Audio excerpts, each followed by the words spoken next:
Muy buenas tardes, mi gente. Aquí con ustedes otra vez su comadre B with another episode of Comadriando aquí y con café. Today is Saturday, June the 8th, 2024. And here I am with a very big group, as you guys can see. So we'll introduce them one by one. We'll start right here. Okay. My name is Jaylene Robledo. I am 20 years old. And I am a professional MMA fighter / pro wrestler.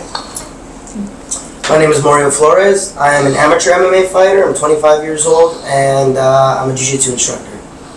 My name is Batiste Mansouri, and I'm old. No, that's fine. Usually my questions, they're usually, what are you, who are you, what do you do? So yeah, I'm girls. a martial arts trainer. Perfect. We have two more on the couch.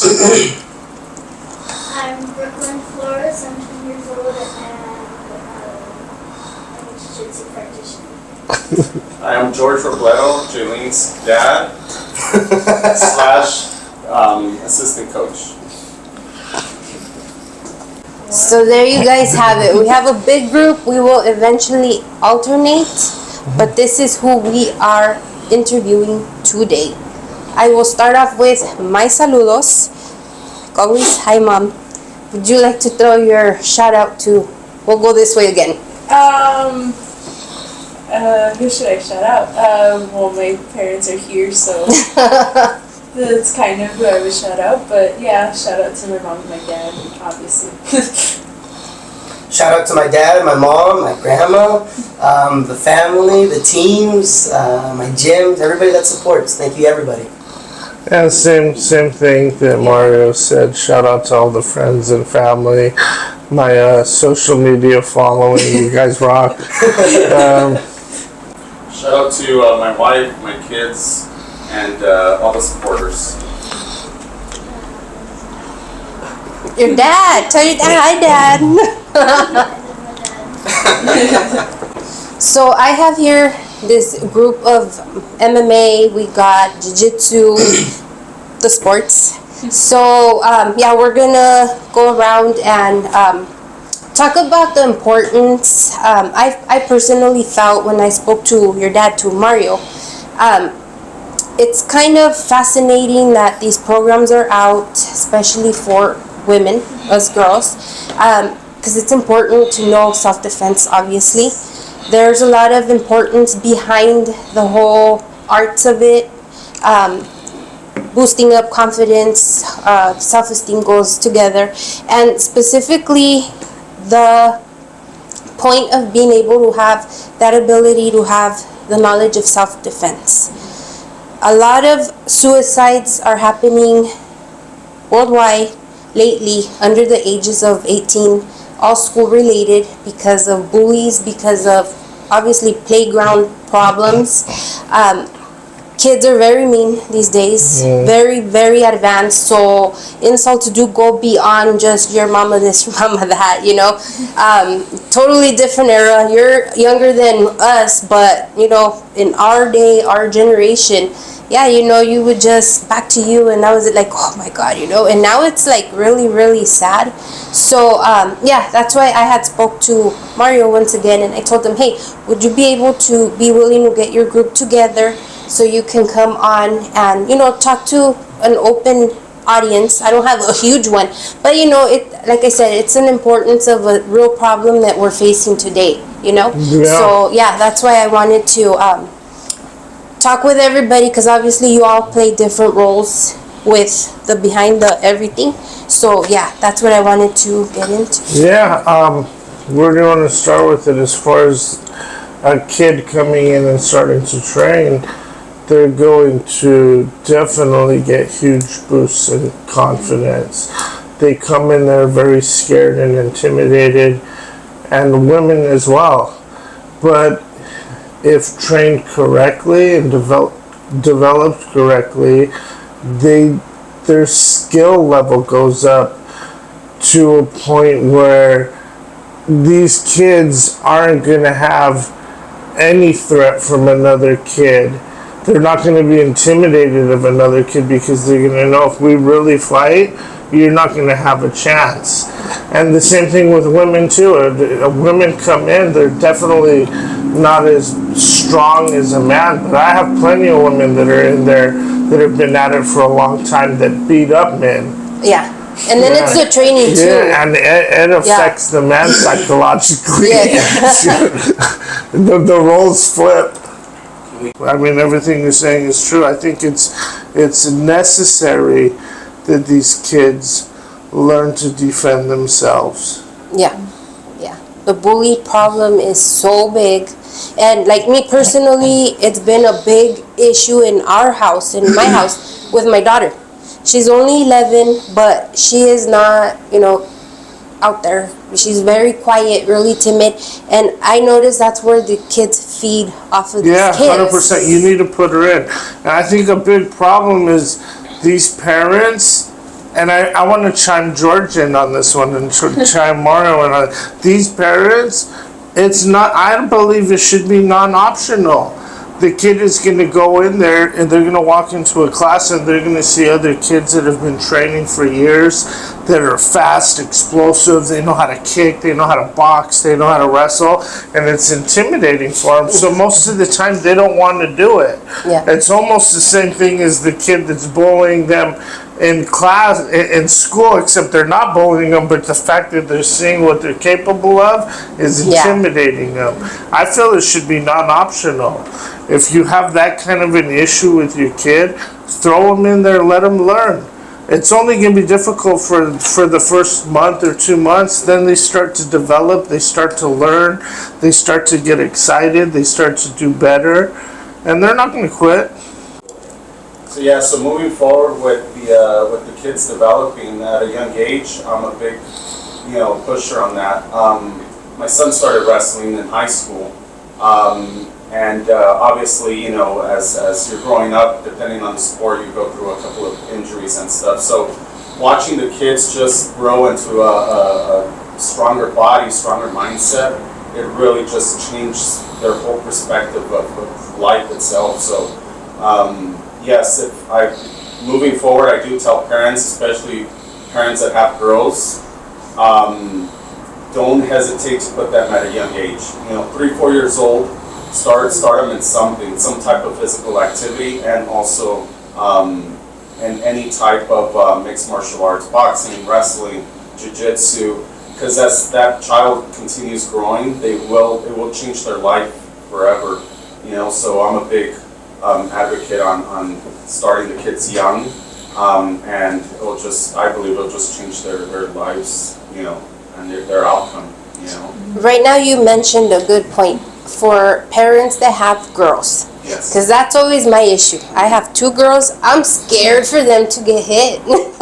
So if you can, explain the whole dynamic behind, they're not going to get beat up. They're just going to practice till they're, good. Because honestly, that's what's been holding me back. My kids they're dorks. You come hitting them, they're gonna get hit.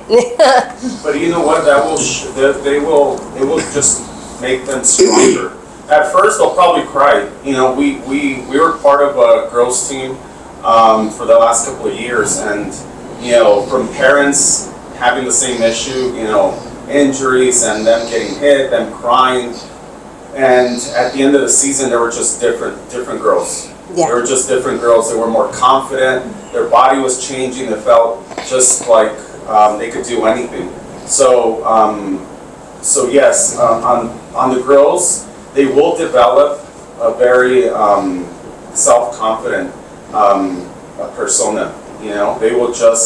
You will see them different. And also as they move forward in life.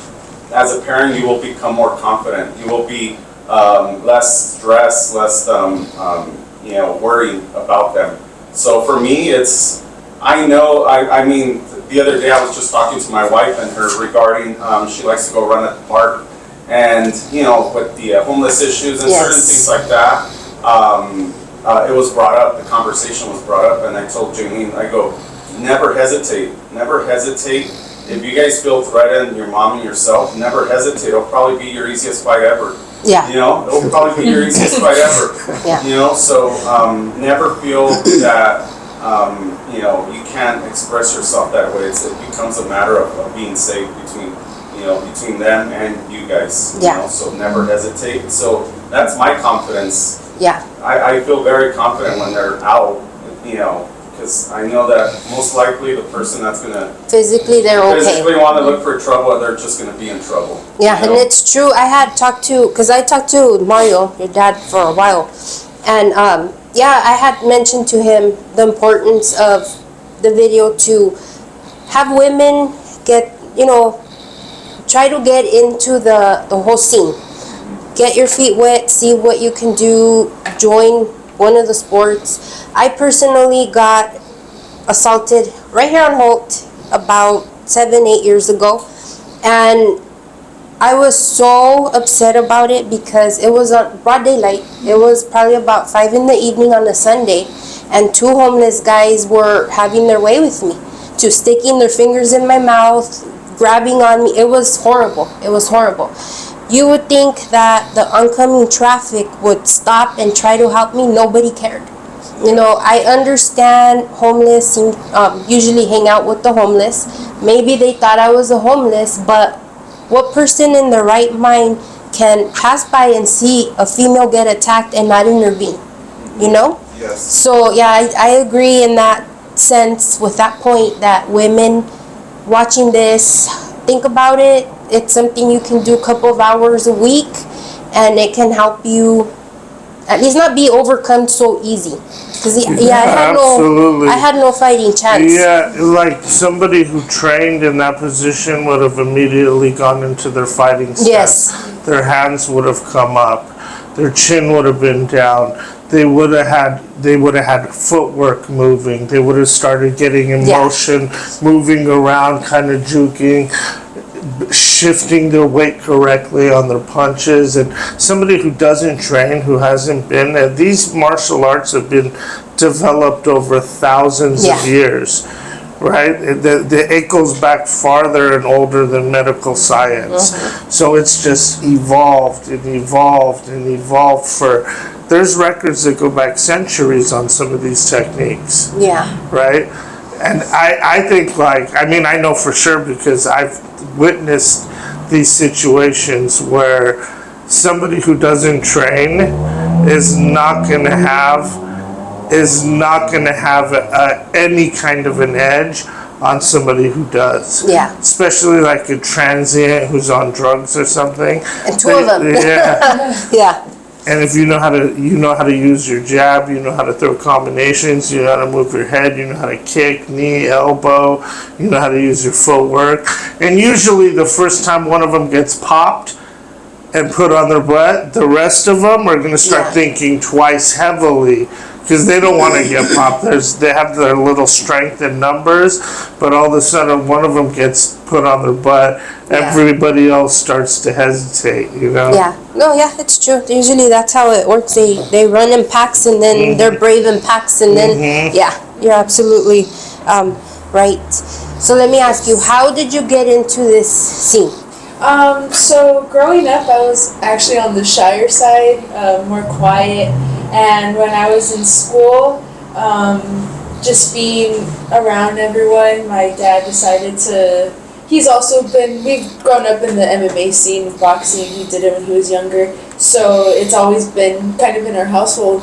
And he would hold mitts for my brother and I, like when I was, barely walking, 3-4 years old. So I kind of grew up into it, but being in school, I was shy, but also kind of okay, you can't really do anything just because I know if I ever need to use it, then You have could, it. yeah. But also, my brother wrestled in high school. We were 4 years apart, and when he graduated, I wanted to wrestle, and I did it for 4 years, and we ended up getting more serious, and I got into MMA, and it's been the last 3 years of just serious training.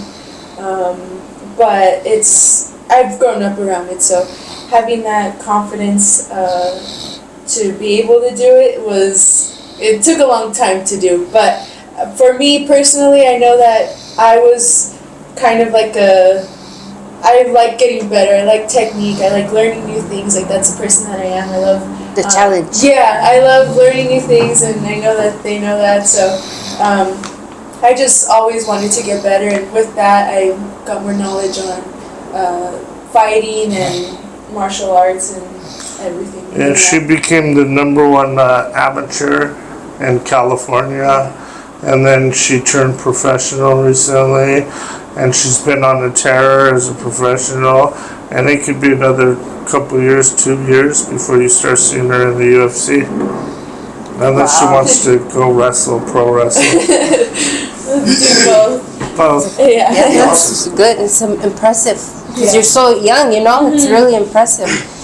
So let me ask you, how did you get into this whole scene?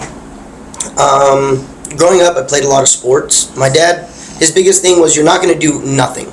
I refuse to let you stay home and just be nothing, do nothing. You're going to stay active. You're going to stay busy. And I grew up playing football. He was my coach for many years. And then right around like middle school, probably like 11, 12 years old, he was like, I didn't want to play football anymore. I was tired of him having like a coach constantly around, constantly thinking about football. I was always like off-season training, on-season training. It gets old, and it was just nice to like think like, oh, I might be able to do something new. So then I jumped into jiu-jitsu because he was like, you want to try jiu-jitsu? I had no idea what it was. Don't know what it means. I was just like, cool, we'll try some. Yeah. And then I ended up, it was like really small hallway gym, and there was no kids class, but the instructor, because he had such small classes already, he was like, you can jump into the adults classes. And my dad's biggest thing was, while I was there, all the guys were like, oh, well, we don't want to hurt him. And my dad, I remember him being like, no, beat him up. Let him have it. Like, they're adults. If you can, I'm not a gigantic dude. Yeah. So I'm not much taller as a 12-year-old, you know? But he definitely, he wanted to instill that, that confidence, that regardless whatever happens, you're going home. Make it your job to go home. And I ended up loving it because it was such small classes. Not really many people would show up, or nobody would show up, and I would just get one-on-one time with my instructor. And I knew I wasn't going to be able to stay home, so it was either do something else or show up to this whenever it's time to show up to this for as many hours. And I don't think I showed up. Obviously, I liked it. I've been doing it for 13 years now. Obviously, there was some like in the beginning of it, but I don't think I did it and I kept showing up because I was like, oh, it's jiu-jitsu, it's my thing. I think I just created a good habit of showing up, and throughout the years of showing up enough, I ended up falling in love with it, and that's how I got into it. My dad he was like, you're not going to stay home. It becomes a game, especially jiu-jitsu. All these arts become a game. It's like you're playing a video game against your buddy over and over. It really is, especially jiu-jitsu, wrestling too. Because there's so many different sequences, so many different things you can do to each other. I could try to choke him and he's going to defend the choke, and then I try to go for armbar, and then he fights out of the armbar and goes for armbar on me.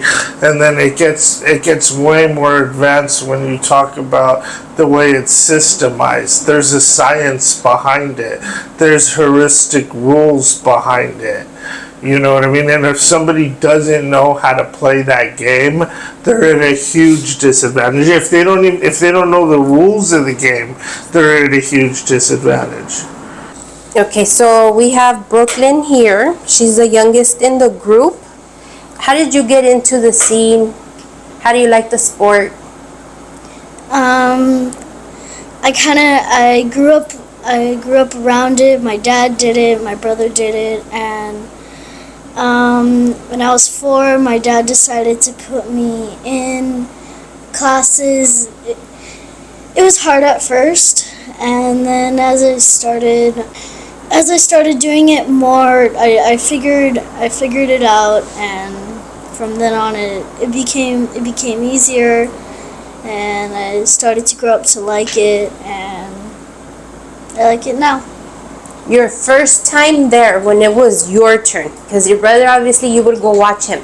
When it was your turn, How scared were you? Or were you okay, like, knowing I got this? I was pretty scared. You were? Yeah. So for any other little girls that are watching you right now, what would you tell them? Don't be scared, just do it. It's fun. You'll get the hang of it. What would you tell them? Just try it. Try something new. It will be really hard. It's not easy, but try it.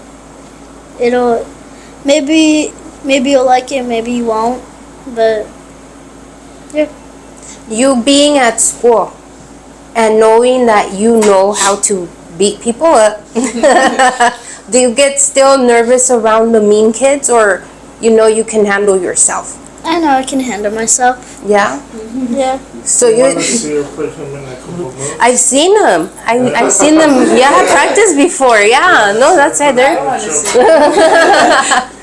Yeah, okay, yeah, well then there you guys have it from Brooklyn. Do it, try it, it's worth it, and you'll learn how to kick butt.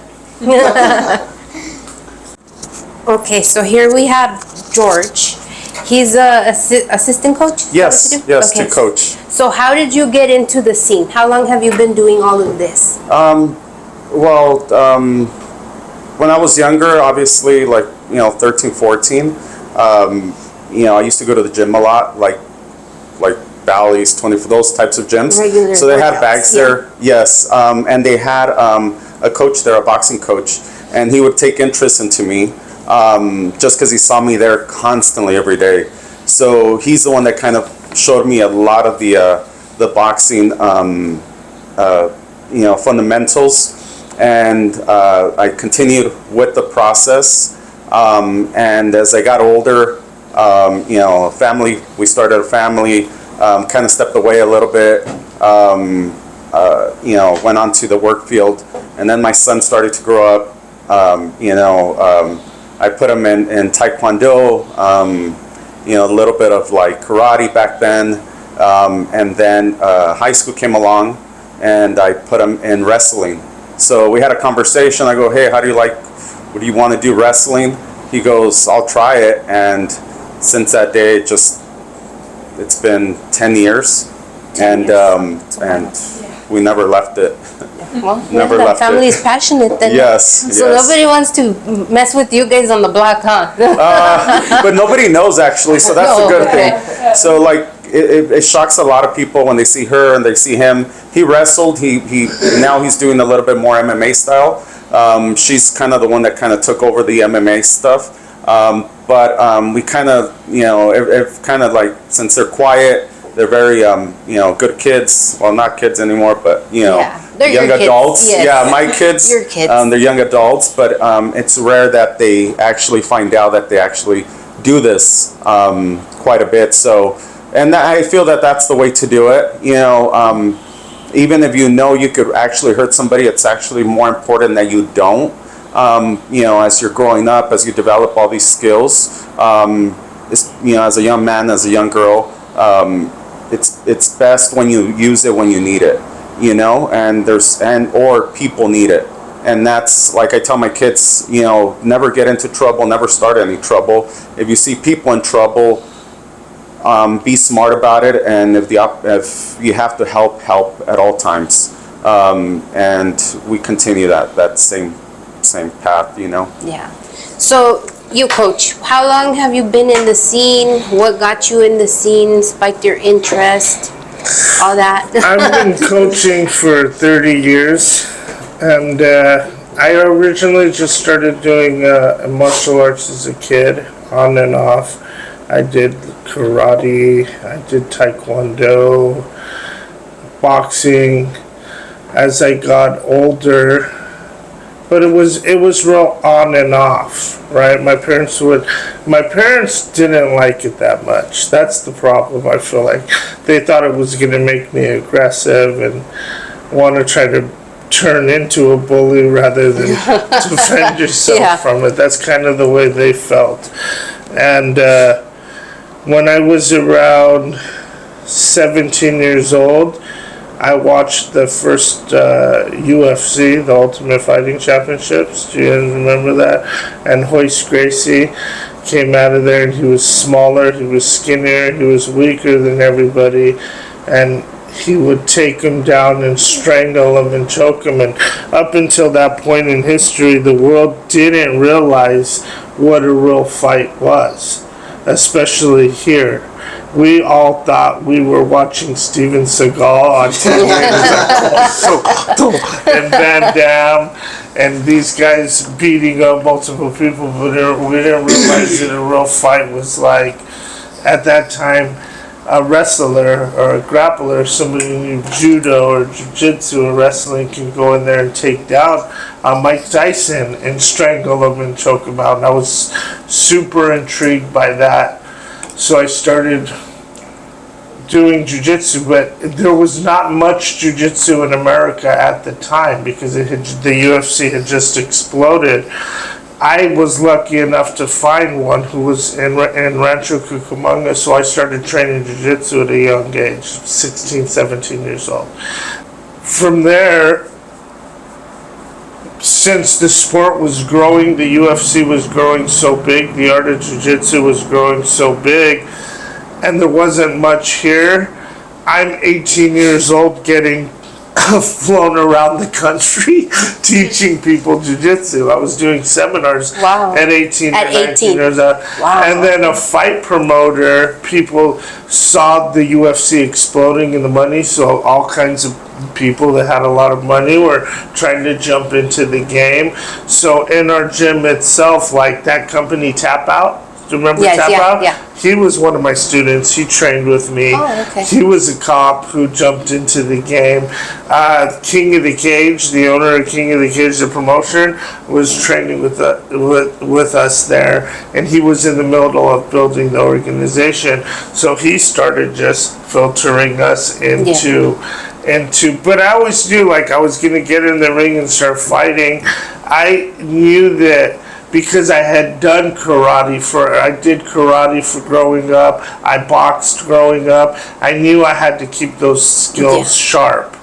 You know what I mean? And I was always kind of cross-training. And then when I split up with the jiu-jitsu coach, I started teaching at a gym that had a world champion in Muay Thai. So I was training with real high-level people. I was always around world champions as I was growing up and training. Yeah, that was gonna be my next question. Like, does this whole being a coach and this, do you feel it mixes in like with your culture? But obviously, it goes that far back that it does. Yeah. You are the mixed martial arts. Yeah.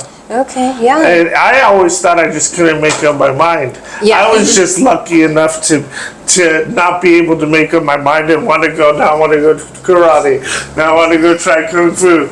Now I want to go try boxing. And my parents were always like, "Well, you make up your damn mind." But lucky enough, it was mixed martial arts at an early age.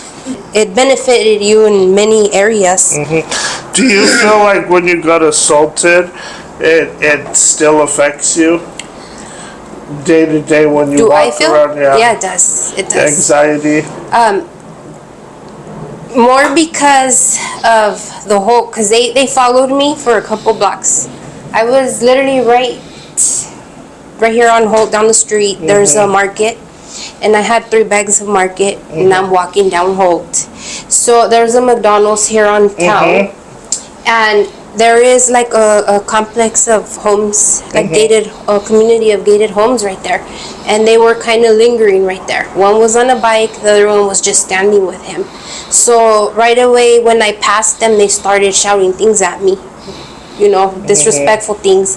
But I'm just trying to get home. I live literally right here on the next street. And the entire way till this corner right here is where they kept just following me, mm-hmm. talking disgusting things towards, saying them towards me. So finally, when we got to the mobile right here in the corner of Gary and Holt, that's where I crossed in the gas station, to make my way to come up on Gary. And not the one with the bike, but the other one ran up on me and he started grabbing on me. So then the other one seen the opportunity to join him, and yeah, they were like, one of them was like, he had me. So I dropped the bags, all my groceries, Kansas, everything was everywhere, rolling everywhere, and I was trying to, like, elbow him and stuff. Were you screaming? I wasn't screaming because, like, what's the point, But I kind of broke free a little bit, but yeah, the other guy was trying to stick his fingers in my mouth, and the attendant came out with a bat. That's the only thing that helped me because, like I said, we were right by the light. Screaming for help was important. Should have started screaming for help right away. But yeah, that's where it starts. That's where this industry is built off of, going through traumatic experiences like that. And for a while back then, I was on foot all the time, and I had my daughter was only about 3, so I was really nervous. Like, man, what if they come back? Because they're regulars. You already know, living in this area, you already know who are the ones that live here too. So I had seen them maybe once or twice before. And then after that happened, I didn't see them again. So I don't know if they went further down Pomona. I don't know how. I don't know how they move. But yeah, thank goodness. Since then, I've never had issues again. But for like probably the good 6 months after that happened, I was really traumatized. I was super scared, and if that attendant would have came out, I really don't know what would have happened. Because if they were already there, get some pepper spray. Put it on your keychain. That's something that works well. Even to this day, I will carry pepper spray. Yeah. No, yeah. It's like I had never been through that before. You never expect unexpected, So they completely caught me off guard. And I was so scared, and I remember I was just so shaky, like I couldn't even breathe. I was just so scared. And yeah, thank God for that guy, the attendant. He locked his office, the little, the little counter place in there. He picked up all my groceries for me. I was like trying like so hard to put all the stuff in the bag. And he even took me home. He put his sign right there, and he's like, "Where do you live?" I said, "I'm like literally like 2 minutes from here." He's like, "Just get in, I'll take you." But yeah, it was really, really scary because, like I said, if it was broad daylight, all the cars were watching, they got as far as they did, what further would it have gone with nobody stopping it? And like I say, I understand people assume you're with them because you're with them, but if you see somebody getting attacked, intervene, shout, do something, and nobody did a thing, and it was a couple of, minutes. It wasn't just fast. Do you feel more disappointed that you couldn't defend yourself, or do you feel more disappointed that nobody stopped to help you? Both. Because I felt really useless at the moment because I was overpowered.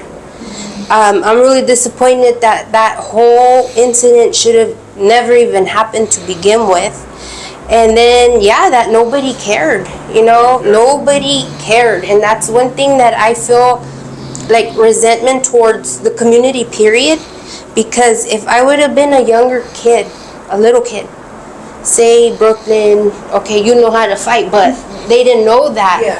Why would anybody feel the right to do what they do? And then why would nobody else try to intervene, try to stop it? Like I said, whether you are homeless with them or not, it's still a woman, and you see they're attacking her. Because it was clearly an attack. There was this and that, and it's like I wasn't in on it. I was fighting them off how I could, and it was just really, really sad. It was really sad because I always think about the kids. There's a lot of children that walk around, and I consider children under 18 children.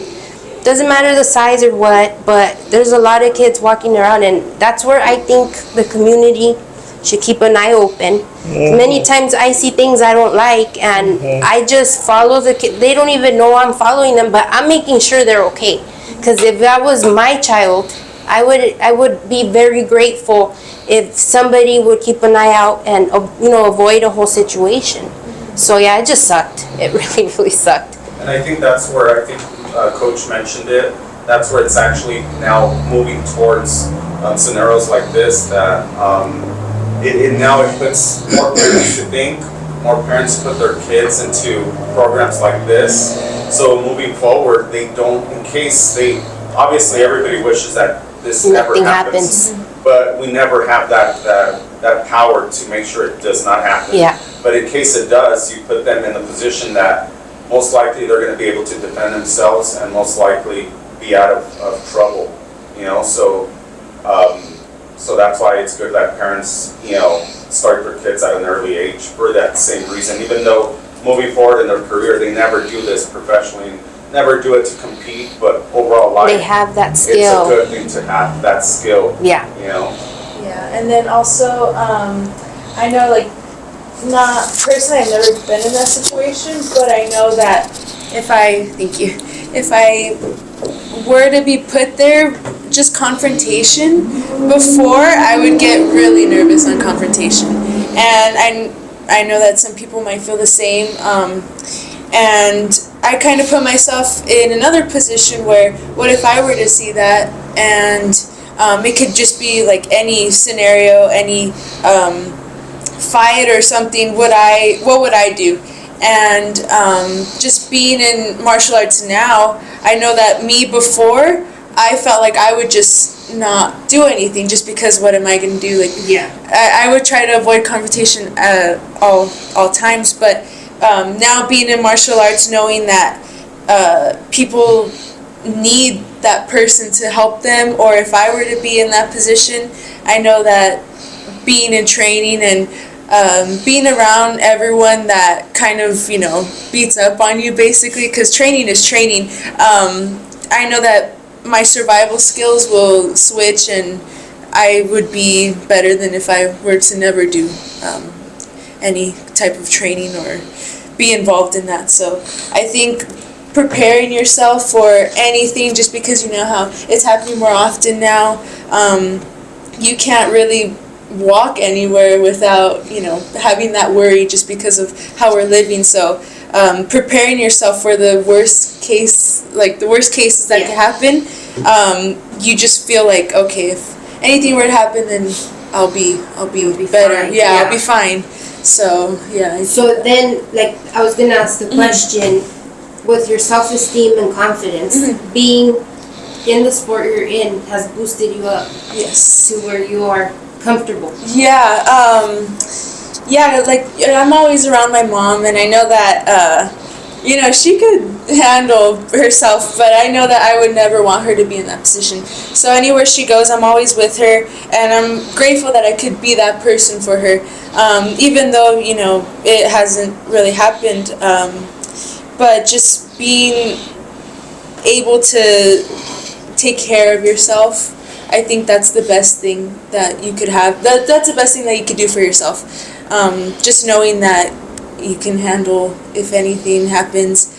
And you just have a different feeling about yourself too. I feel like it's cool to have that in a way. Yeah. To the women that are watching, because they're gonna be embarrassed like me. Like, I don't want to go fight with these men. What is your point of view on that? Like training with the opposite. So being in wrestling, during my time, it was barely growing, and when I was a freshman in high school, I was around 13, 14 years old.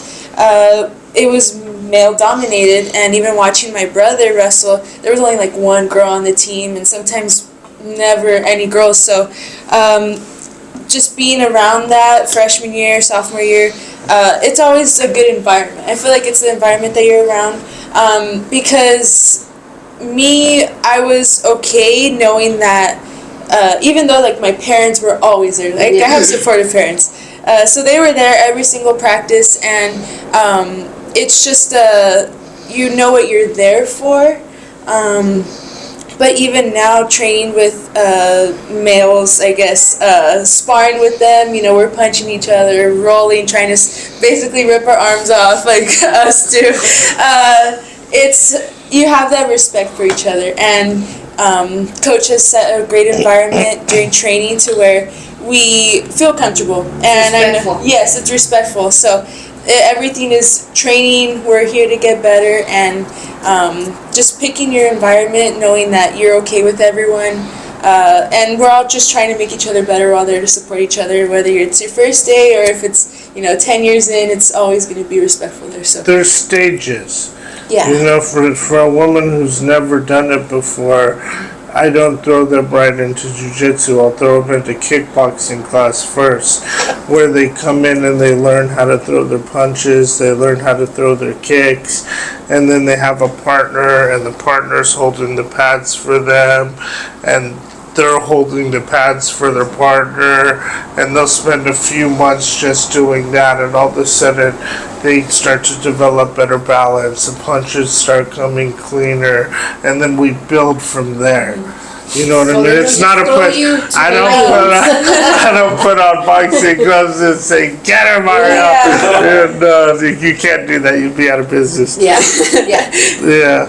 Well, like I said, people wonder. Like, Well, I always people like, that, well, that also depends on where you go too, Yes. you know.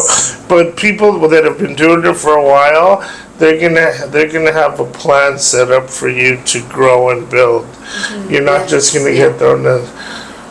So don't be scared, ladies. Look your Yeah. options up, classes, areas. You see its levels, it ain't just go get hit. And they have a really, the other place he teaches with his other coach he's a police officer, and they have a good system to enter people into jiu-jitsu. Can you explain a little Yeah, bit? so my jiu-jitsu experience has always come from the self-defense style of jiu-jitsu.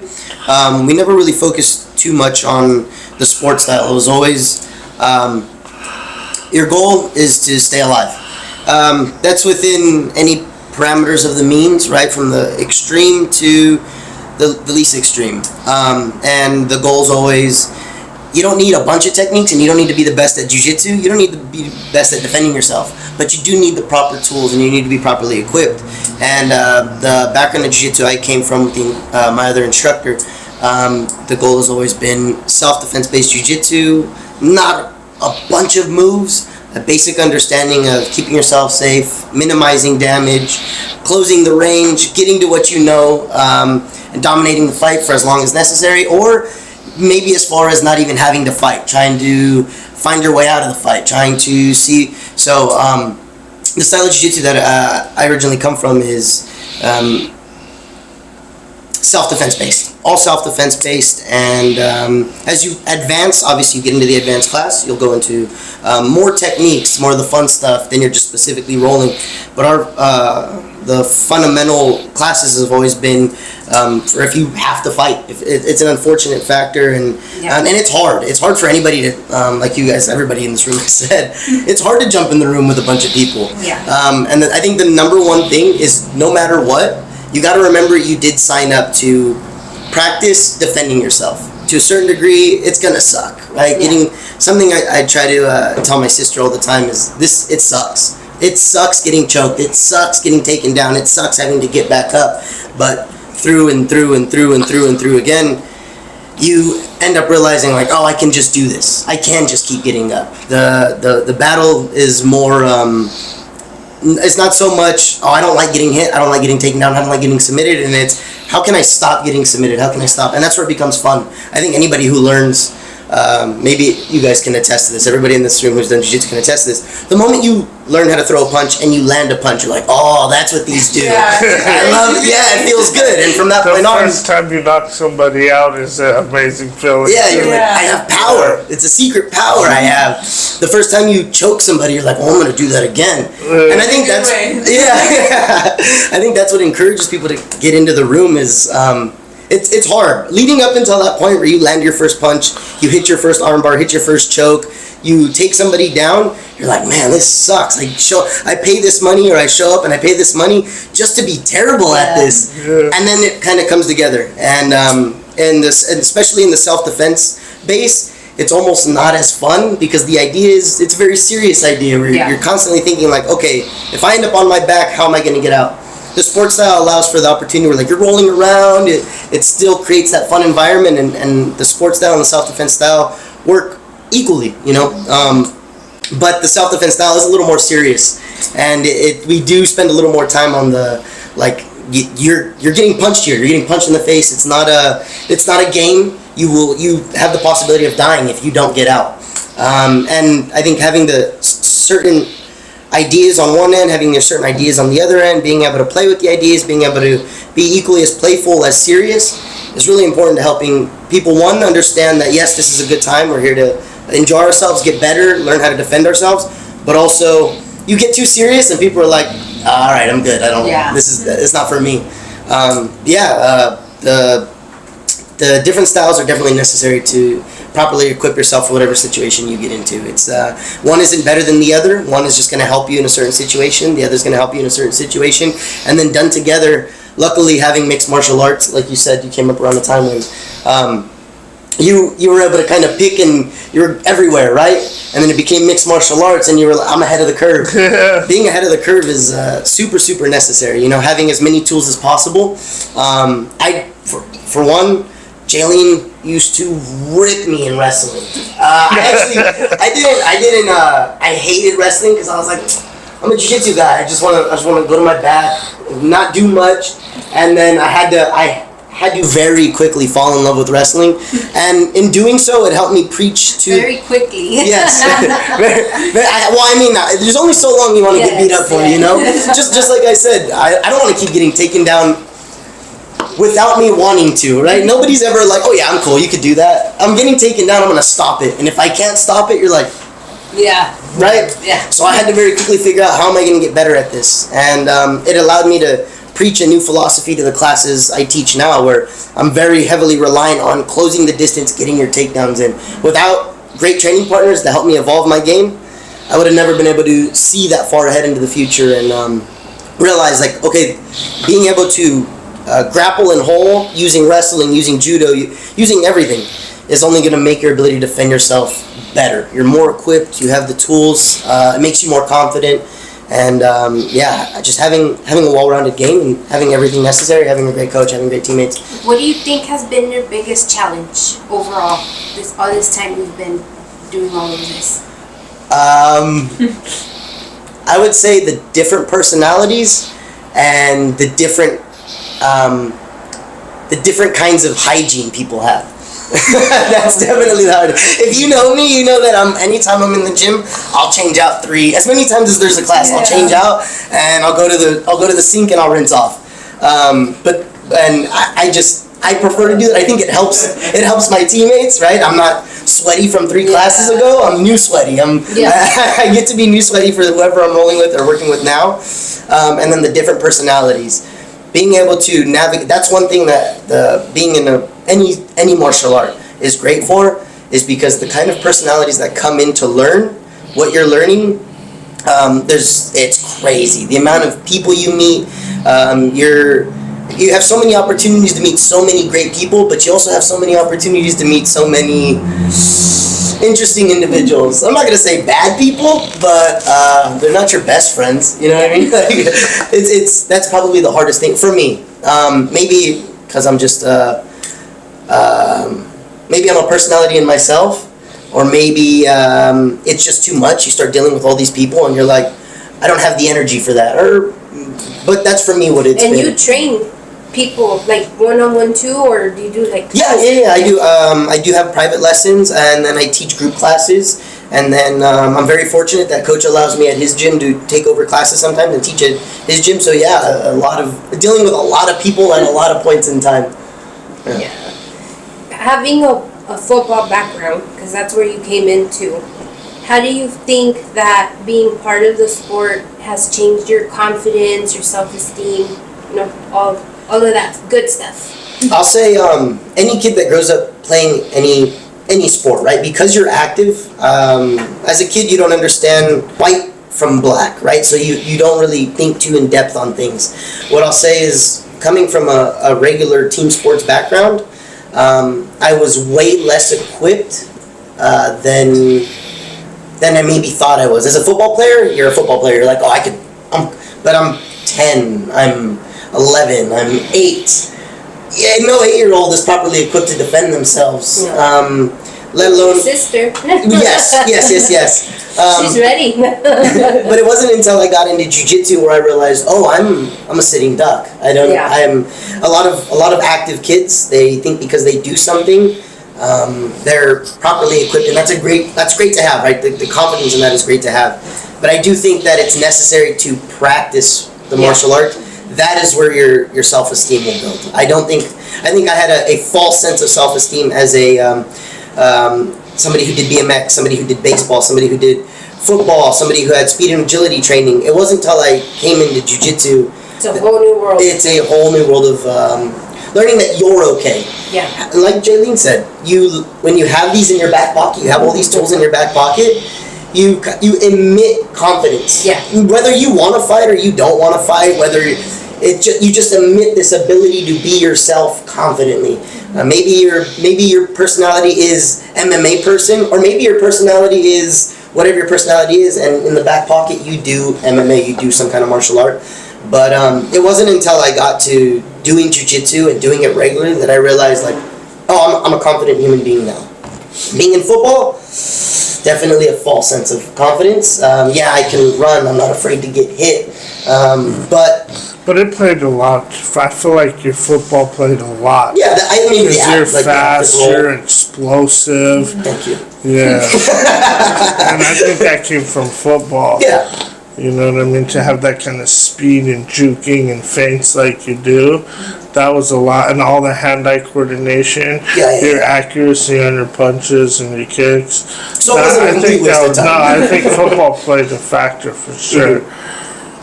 It definitely it has its role, and I'm glad I wasn't allowed to just stay home and do nothing. I'll ask you, the males. Usually, trouble follows you guys more.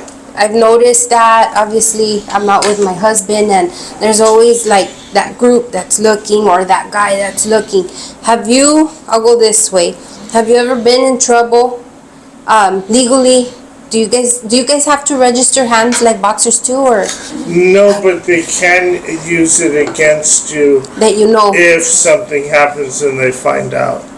But I have a lot of situations. I worked in the bar for a really long time. I was a bartender and a bouncer for a long time. So I have a lot of situations like that. You do look like a bouncer. I was a bouncer for a long time. Yeah.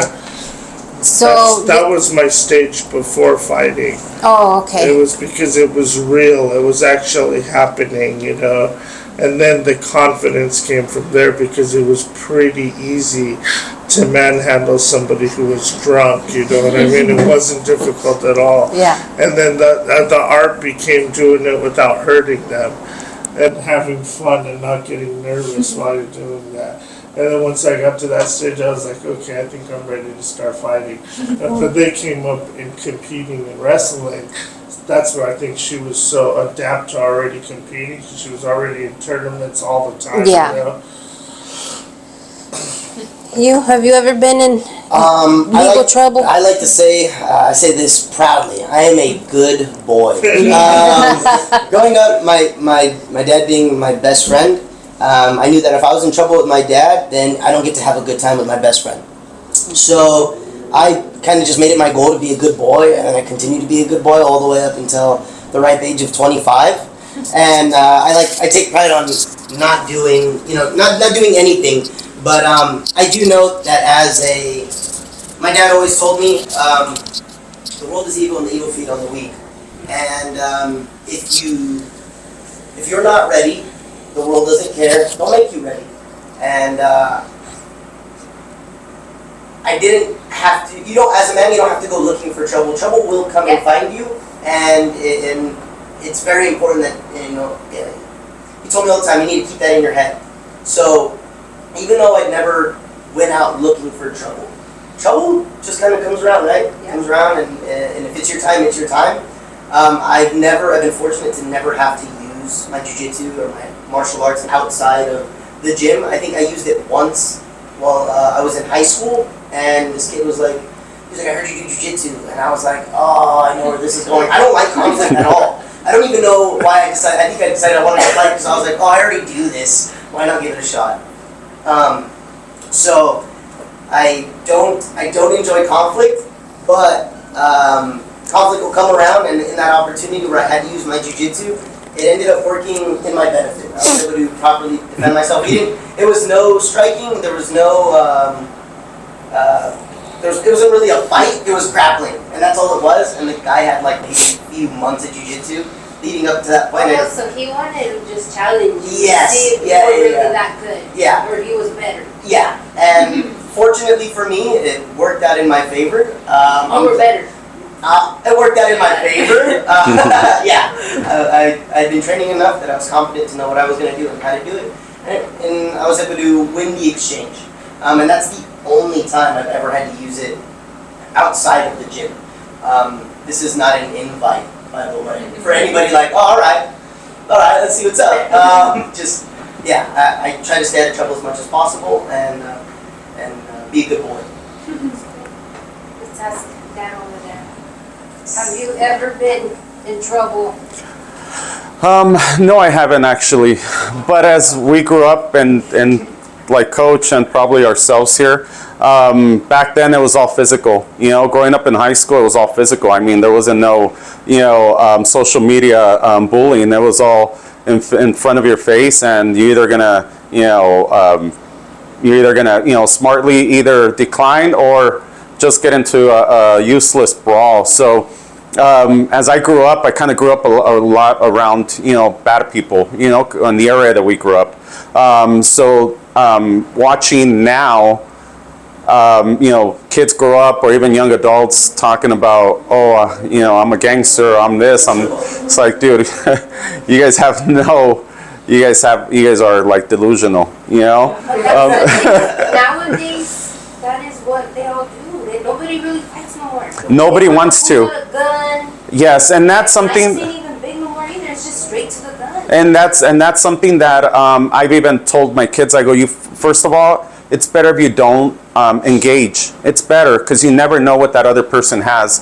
And if you feel that that's going to get to that point, you call them out right away. I mean, to the point where, like, what do you have, a gun? That's why you're acting tough. And sometimes when you put them out on stage, they will actually, like, you just call them out. So they will actually reconsider doing that. So I've even told them, if you feel insecure, call them out right away. Call them out. Let them know, hey, why do you feel tough? Because you probably have a gun with you or something. And most likely that would put a hesitation into them. So that's for sure. You have to really but growing up, you try and prevent it. I've taught my kids, and even kids that I talk to now, it's better to. That's why you train to prevent those situations. I mean, growing up, being part of it, not a part of it, but just watching it around us, really taught me as now we're better off not engaging into that, because it's only going to end up bad unless you're doing it for the right reason.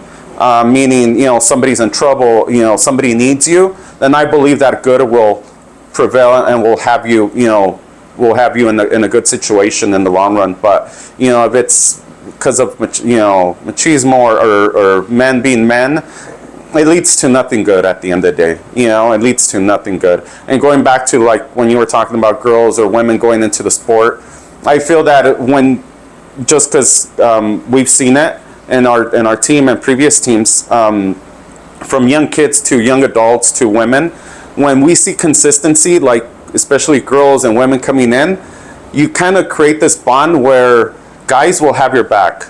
Like even with Jaylene, she's fully trained, and I know that I could walk away and Coach is there and Mario's there, and I don't have to worry about it, because even though she could defend herself, most likely she won't get into that point before they step in and make sure that she doesn't get into any altercation with anybody. So kids and women and stuff like that, once the team or coaches see you, you will create a bond that most likely they will have your back from that point on. So that's another good thing about being part of something like that. And you got to be street smart. You got to know where you're going to be in a safe situation, where you could potentially put yourself in a bad situation to where you're exposed. And if you are exposed, you need to be prepared. That's why, like a pepper spray or something. Yeah. You know what I mean? I'm not super bad if I get jumped by 3-4 guys and they have knives or something. they could kill me. You know what I mean? So I always will carry, even it's in my pocket. Stop!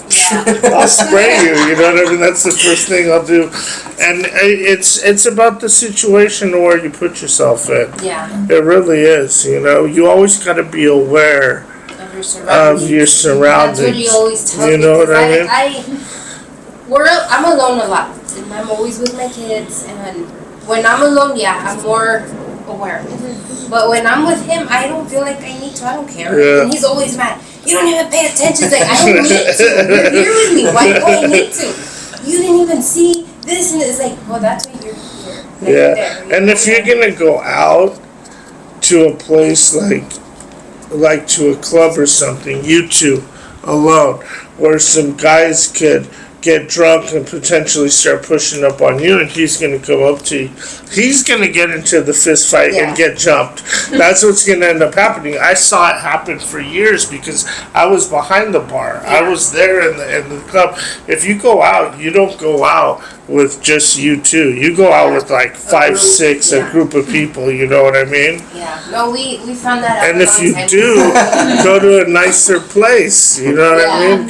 Go to like Vince's Spaghetti or something. You know what I mean?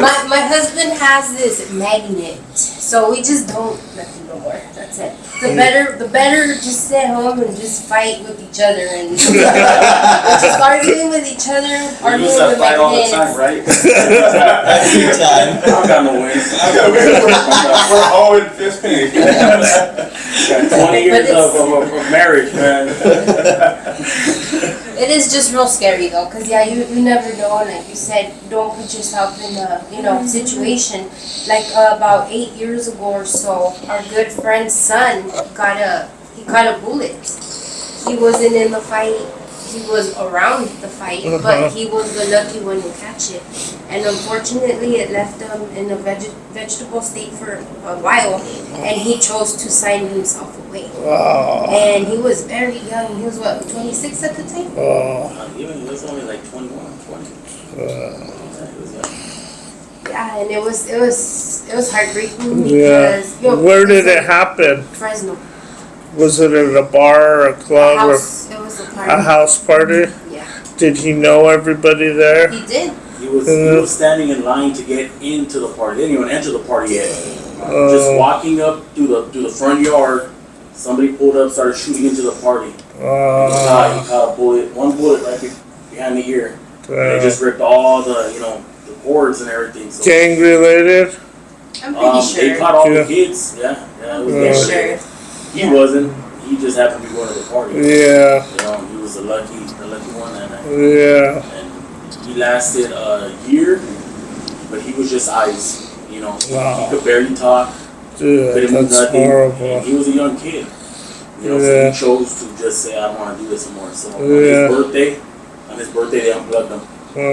But he lasted 1 year like that. Damn. And then, And decision making is huge. Yeah. Decision making. Sometimes our kids are too nice, and sometimes they don't want to say no. But that's where this scenario comes in, and I even tell my son, he's the same age as Mario. He's 25, and the other day he has very good friends, very sharp friends, very school oriented, and he goes, "We're gonna go watch a movie," and I go, "Where at?" He goes, "In Santa Ana," and I was like, "You better watch it. It's not like here. When you get there, he still texts me. I still text him, what time are you going to be home? Because being out that late brings nothing good. Because there's always something bad out there at that time. It could be at any time. But mostly at that time, there's less people, good people, but there's more of the not bad people, but just more people that shouldn't be out there. So there's more percentage of being at risk. So I always tell them, luckily we've been blessed that they're very home oriented. Yeah. We still, like all four of us are still like very home people like the rest of us. When I see kids out there, or he tells me about his friends, or she tells me about her friends, it brings nothing good to be in a place that you shouldn't be, at the end of the day, so, decision making at the end of the day is huge. That could be, I was taught that growing up, imagine good and bad being a two-lane highway. It's so easy to kind of merge over to the bad.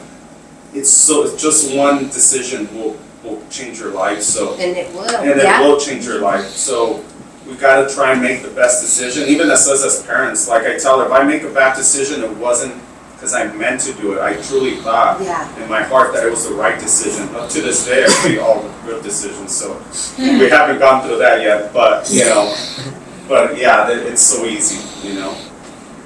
Okay, so with your whole practicing and some of your matches and stuff, what would you say has been the most complicated, the funnest, and which one have you learned the most out of?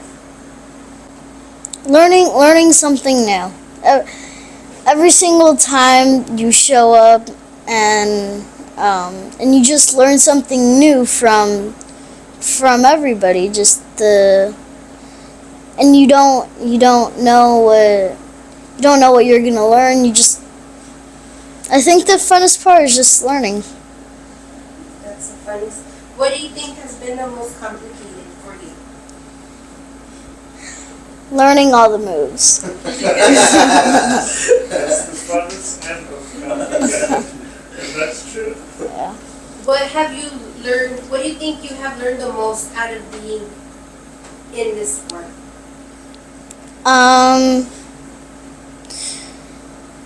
You can't settle for good. You have to keep going. If you're on mount, you have to keep going. Try to get a tap.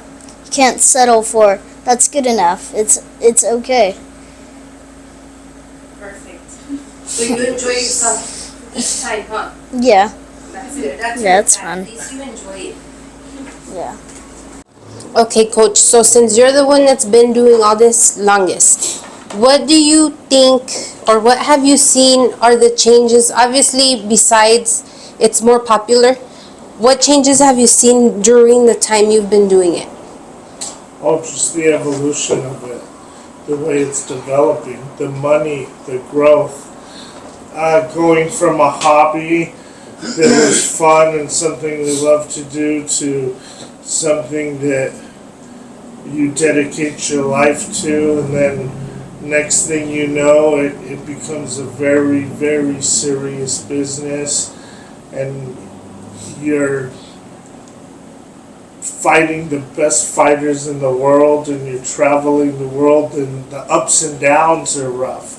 Fighting is one of those things where you're on top of somebody, or one of my fighters is on top of somebody, and just punching them in the face in front of 20,000 people, and the crowd is going crazy, and the referee jumps in and stops the fight, and your fighter gets up, and you guys get the show and win bonus, and the crowd is exploding, and you guys are jumping around. It's like the ultimate,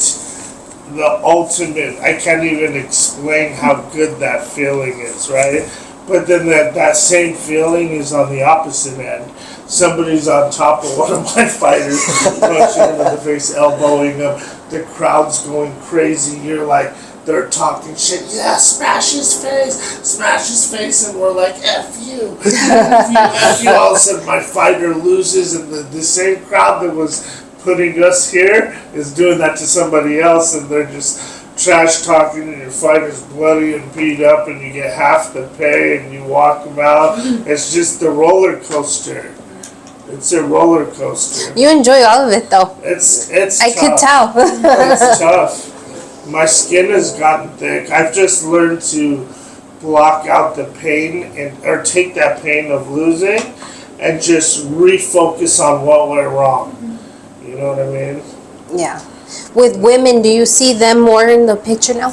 Oh yeah. Way more than before. Yeah, women's MMA is growing huge, and I've trained a lot of really high level women in MMA. Let me ask you, training a man and a woman, is there a difference? Do you get Women more? are easier. Are they really? They listen Wow. better. I Yeah. feel like they're more interested in learning the technique than a man is. I think they're more patient.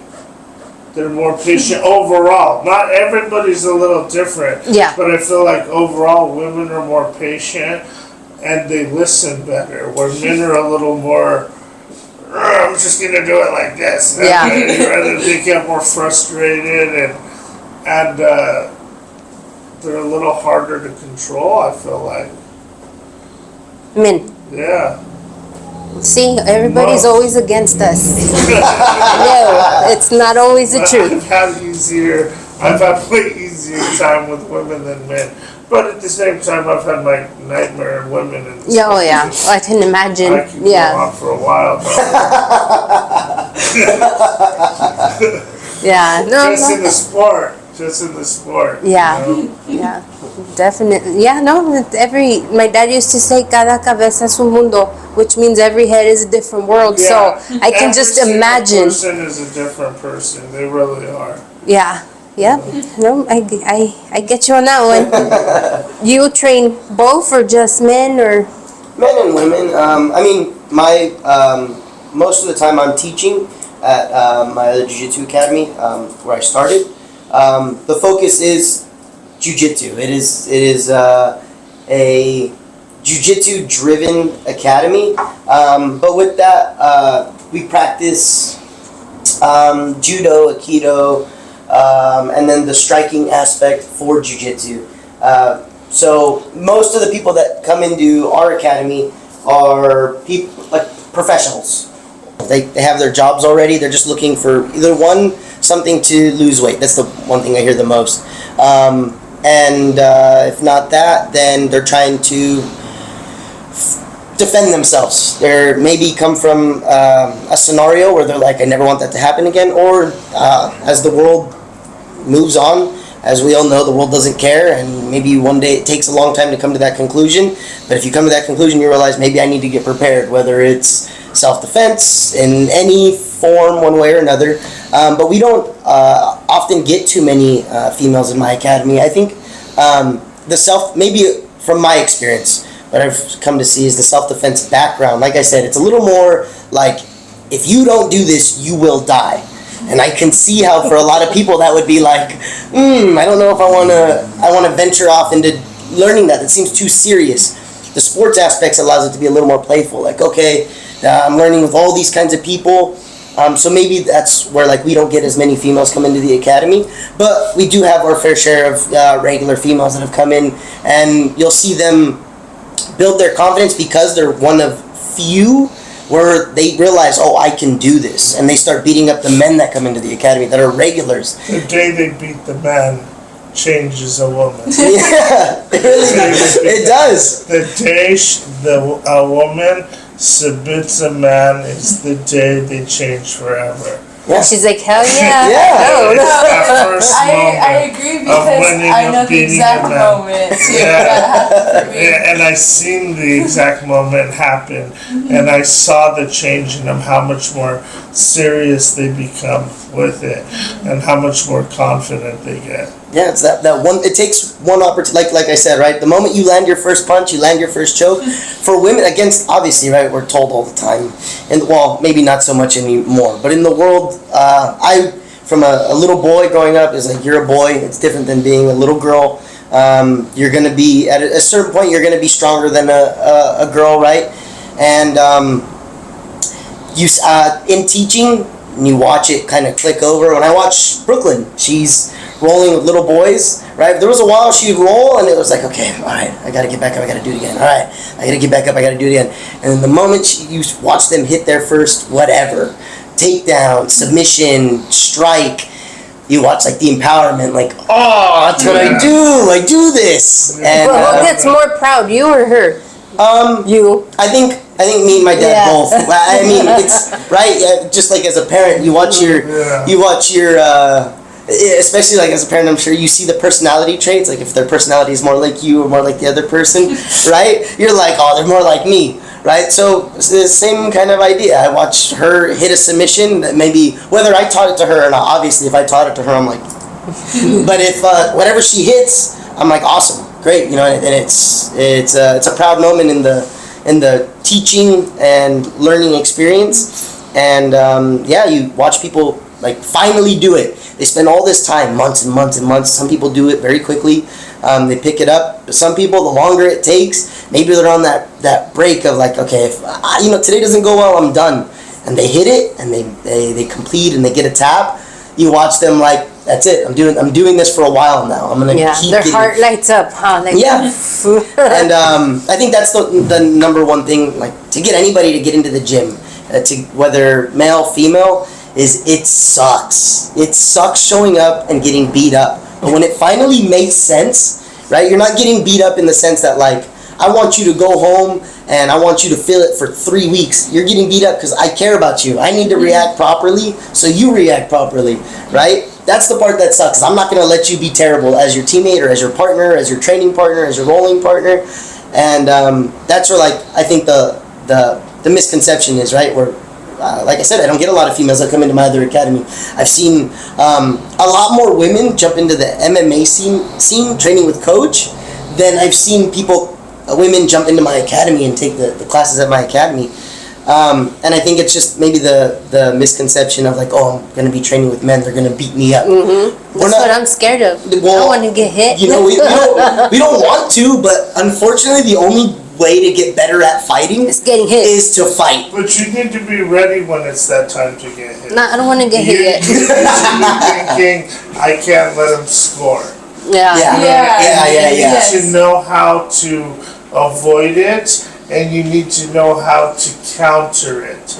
And if you have those things instilled in your head, then when you get hit, you're not going to be like, See, that'd be me. And then I'll be running like, with okay, avoid the shot, boom, he landed it. Okay, I need to get my right hand up a little bit, and next time he tries, I'm going to try to slip the left hook. And all of a sudden they throw it, and you, boom, catch him in the jaw, and then you're like, okay, now it becomes a game, and you just get better and better and better and better. And I think it's separating emotion as well, because you learn how to control emotion. Yeah. Emotion is everything in this game. Because sparring, I would get really emotional in the first couple times just getting hit. I wasn't used to it. Even though I came from a wrestling background where it was, full contact and, girls are clubbing you. I mean, you're getting bit. All things happen.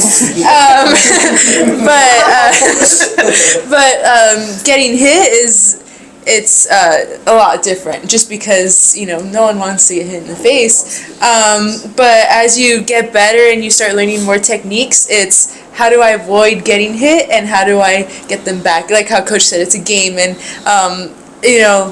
getting that technique of, okay, I'm going to do my best to avoid getting hit instead of, well, I don't want to get hit. And if I do, then, I'm going to react this way. And just separating emotion and having that technical mentality of, okay, how do I keep getting better and avoiding that? So it comes with time. I know that I hated sparring at first. It was bad getting hit, especially by people who are better than me, and guys as well. Even though it's different being in there. But do you think that they take it a little bit lighter on you because you're a woman, or do they just go to town like who cares? Yeah, in the beginning, yeah, I think girls are worse with each other. Really? Yeah. We are worse because they try to kill each other. yes, and we don't Try to kill each other. we don't get a lot of She's girls. one of the few that it doesn't have the mentality. Yeah. But I feel like guys beat each other up and they're both giggling and laughing like, I got you with that, I got you with that. But women are just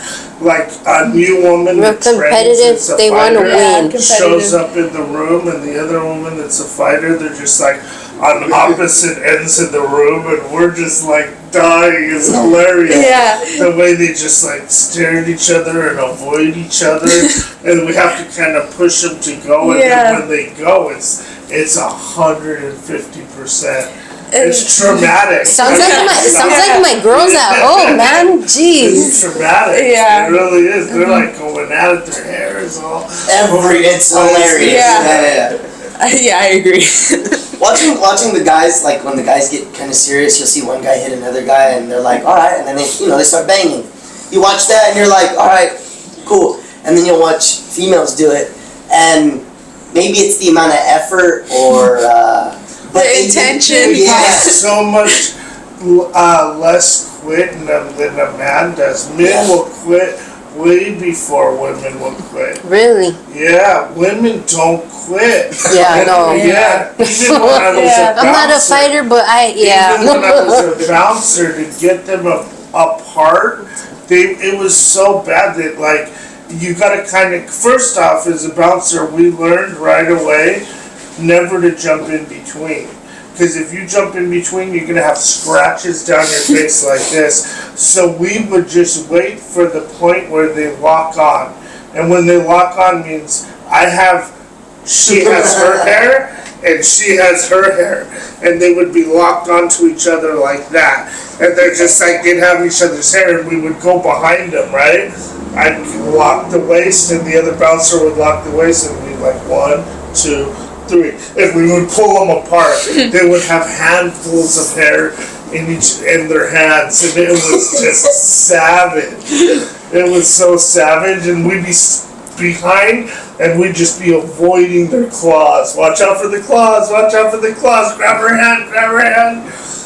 It was crazy.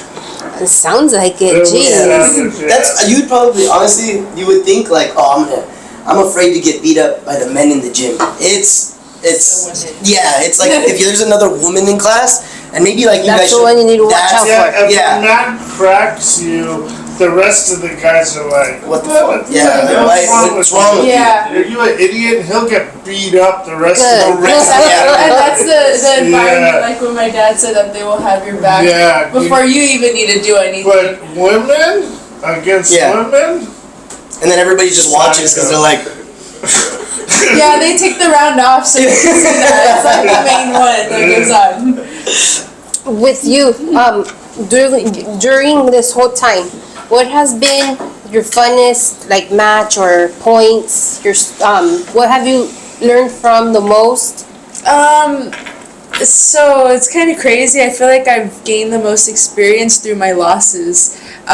Just because when you win, there's obviously, we don't like to stay on our win. We always want to see where to get better. So I feel like in this last year, turning pro, my first fight, I took a loss, unfortunately, but, it was kind of political in the whole game, in the fight game. So I just felt like that changed me as a fighter and as a person. And I feel like through that process has been fun for me because that in that time it's hard to be in like the bottom, or you're coming off of a loss and now you have to get better and I have to improve this, and there's just so much that you have to take in.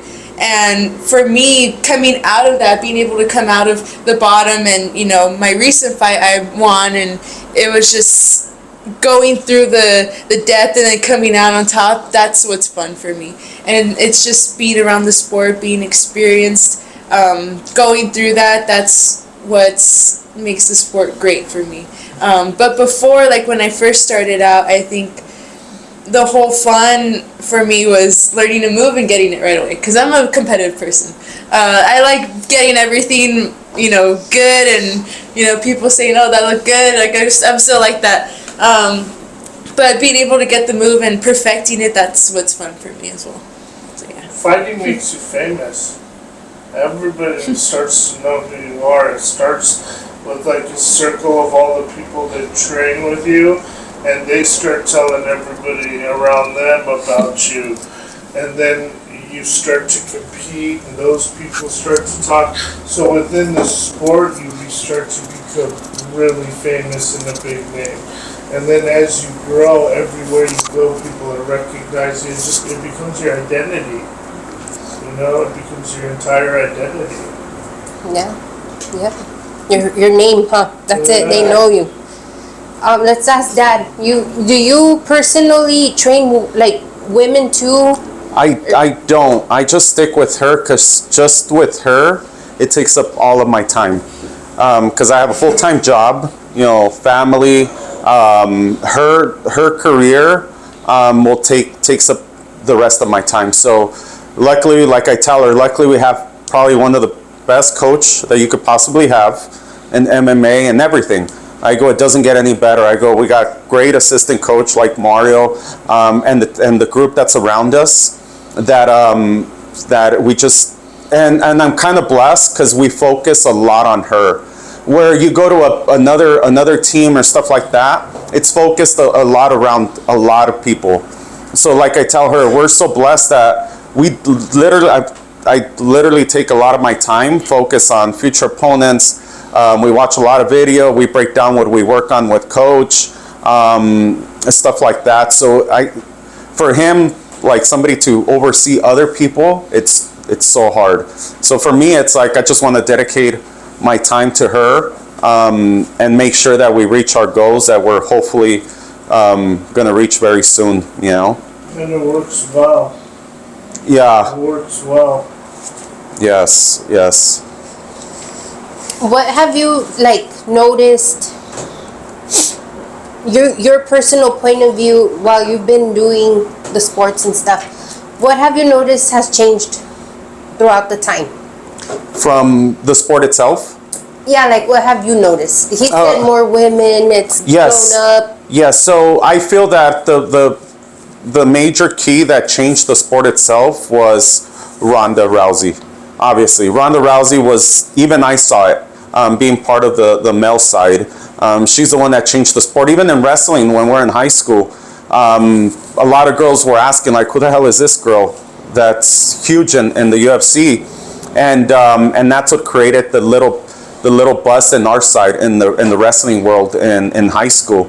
To where we, even she touched, it was one, when my son was wrestling, it was 1 to 2 girls for the whole team. Now there's teams showing up with like 30, 40 girls, 30, 40 girls, and it's the fastest growing sport in women, wrestling. So that's the base to MMA. So jiu-jitsu and wrestling, and jiu-jitsu you can't compete in high school, in wrestling you can. So right now it's like developed so fast. So now you go into an MMA gym and you see a lot of girls there, a lot of girls. And that's good for us because I'm actually, a big pusher for the girls side, even though, guys, we've developed this for a long time. So I see the big change in girls, and girls, you see them on and off, but the ones that stick, and you get better, you could really shine. Because the guys are so advanced, they're so ahead because they've been doing it for so many years that when you see girls just put in the time and just develop the skills and get better and stick to it, you'll just see them just skyrocket. Like for us, it's we've been blessed enough that she's only 20 and we've competed in as far as we possibly can at a high promotion. Like Coach said, people get to know you a little bit more. They're like, oh crap, I didn't even know that you fought.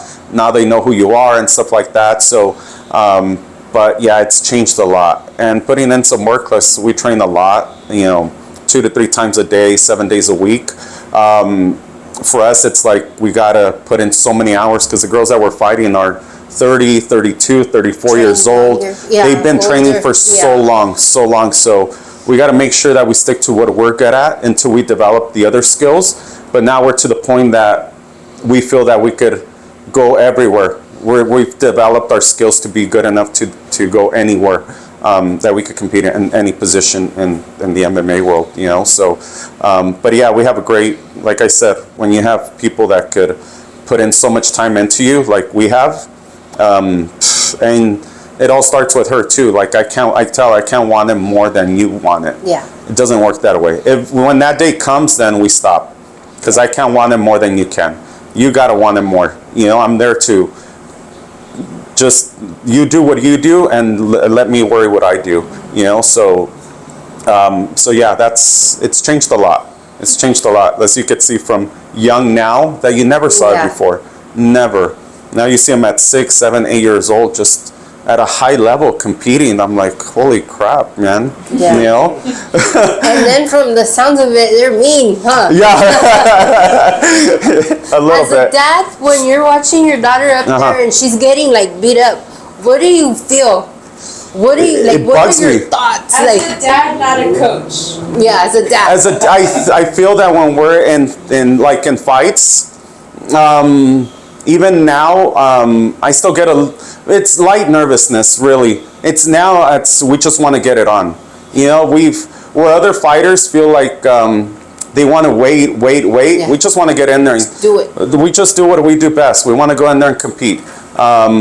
So for me as a dad, it takes me a while to process it. Until after it's done, then I could sit back and be like, holy crap, this was nice. Everything turned out good. Yeah. But as a coach, I have to be on because I have to make sure that she's doing well, that coach is doing well, or coach is doing well. We have to make sure that everything's kind of running well. As closer it gets to the fight, I want to make sure she's doing well, her diet's on point, her water's, at 1.5 gallons, 2 gallons a day. We got to make sure we're cutting the weight. Our meals are correct. Specific training is there. So it's hard for me to kind of go on the dad side, for a while. Once we're locked in, it's hard. It's hard for me to kind of switch roles. As coach knows already, it's like, it's very tough for me. After the fight's over, like this time, now I could leave that behind and become more of a dad. Then now realize, this was nice, Junie. Look, everything turned out very good. I'm proud and stuff like that. So, but once it's signed or we have a fight, then it's back to the coaching side, and the dad kind of has to take a step back. And even she reminds me sometimes, it's like, look, take it easy, this and this. And I go, no, there's no. Because when we take a now, these are the little things that kind of add up. So, like she said in her first pro fight, we shouldn't have lost. It's all political, we fought. Won that fight. Clearly, we won the fight. We're at the other hometown of the girl. She's older. They figured we could give her the L because she's younger. She could take it. The other person won't. And we get that. That's where she said, after losses, we learned a lot. Now we can't let it be that close. So we either have to dominate or finish. And that's where we come in now. Our perspective of moving forward. As we get older, we get smarter as coaches and as an athlete. Like I told her, I'm going with you too, Experience, yeah. Experience. And luckily we have one of the best experienced persons we could possibly have. Even he tells me like this, and this, and like, shit, man, I didn't even think about that, so, and that's why it's part of the process and learning, so. So when you're fighting in the cage or, is that your same persona? Because you're very nice. You keep your same attitude, you're in place, or do you go in there like beast mode? So I feel like for fighting, it's become a whole different thing. Like outside, I feel like I'm more, with people I'm close to, I'm kind of outgoing, I like to make jokes, I like to make fun of people. Like my dad and I have a relationship like that where, we're always talking smack to each other, but that's just how we are. But when I'm in the cage, it's go time for me because, we put in so much time, and like with all of my coaches, we put a lot of time into training and game plan, and it's not time to play around in there. It's time to, stick to game plan, get work done. And, before in wrestling, I had a hard time. He would tell me, like, you have to find that switch where, you're outside, and then now when the whistle blows or the cage door closes, it's time to change your, that mental state. So wrestling, I kind of struggle with it, but going through, those 4 or 5 years of experience led me to now where in MMA I don't need that time to find that switch. I already found it, and I feel like I'm completely different. So it's on and off. On and Not off. violent at all. I'm technical, analyzing, trying to find the right move at the right time, finding the mistakes, finding the holes, and pulling the trigger and finishing. It's not a violent thing from her at all. I don't feel I feel it's completely technical. Yeah, focused. Yeah, focused on trying to win. Are you superstitious at all? Match dates, is there something you do, something you don't do, something you wear? I think for me, going through cutting weight, I have the same drinks that I drink. So like it's since high school I drink blue Gatorade or something like that. But I don't think I'm superstitious at all. I kind of I know that every fight or every match is going to be different, and if whether I'm feeling good, or I'm feeling really good, or I'm kind of different, I just know that no matter what, I'm still going to go in there and fight. So it's all up to me. So yeah, I wouldn't say I'm superstitious, but I do have like certain things I like keeping the same. Oh yeah, and also every time, like in a hotel or wherever we're traveling, my mom, my dad, my brother, and I, we always do a group prayer, and that's what I feel like, that's kind of what makes me ready, just praying, and that's been such a staple. And even for wrestling, the team would gather together and just this is all making sure that we're going to be safe no matter what. So having that prayer and just remembering that's a staple for me as well. Yeah, that's really nice. Yeah. When you do get your wins, how do you celebrate? I feel like it's food. Yeah, the food mainly. You're going through 8-10 weeks of dieting and stuff. So having that meal, especially after you win, it's just the best feeling ever. So just eating and just enjoying the time with the team. And now it's time to relax a little bit before, you're back on it again. So that's how you celebrate. Kind of family time for me, just because, camp is so stressful in a way, constantly training. You don't really get that quality family time. So that's what I enjoy after. So that's kind of how I celebrate. That's nice. Yeah. Let's ask Mario now. Okay. So with you, are you the same while you're doing your matches, same persona, or you go beast mode? No, I definitely. I don't have many amateur. I have 2 amateur fights, and then I've competed enough to know how I am when I compete. I'm actually very overwhelmed by being nervous, but I try to take the time to understand that I'm always nervous. Everybody's always nervous, but I do get very overwhelmed with being nervous, and I have to also get used to coming to the conclusion that that's just how it is. It's not you don't, there's no on and off switch. If I've competed as many times as I've competed and I still haven't been like, well, I'm not nervous, then it's probably not going to happen for me, which I envy every fighter and every competitor. Not necessarily. That I don't? That it's not going to happen? Oh, well, yeah, maybe through enough, just enough of the pressure, you start to realize it. Confident. Yeah, but I'll say throughout the amount of time I've been competing and I've been fighting, I've pretty much always felt that nervousness.